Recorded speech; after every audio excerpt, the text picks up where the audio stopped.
สิฮอดวันเมียแห่งชาติละเด้ เมื่อใดวันเมียแห่งชาติ ไว้ก็สิบ่1พฤษภานี่หวะ เว้าไปทั่วทีบทั่วแดนแล้วมันเป็นหยังล่ะบัดนี้ อ้าวก็สิกล่าวคำอาราธนาเมียล่ะเนาะบ่อยากได้ยินติว่าผัวสิอาราธนาว่าจังได๋ เฮ้ยใส่ว่ามาเบิ่งก่อนน่ะ ข้าแต่เมียผู้เจริญข้าพเจ้าผัวทั้งหลาย ขอน้อมถวายร่างกายและชีวิต ว่าไป อีกทั้งเบี้ยเลี้ยงเงินเดือน และหำทั้งหลายเหล่านี้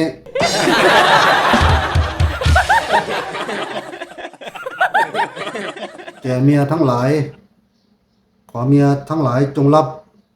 เพื่อประโยชน์ ความสุข และความมีแหง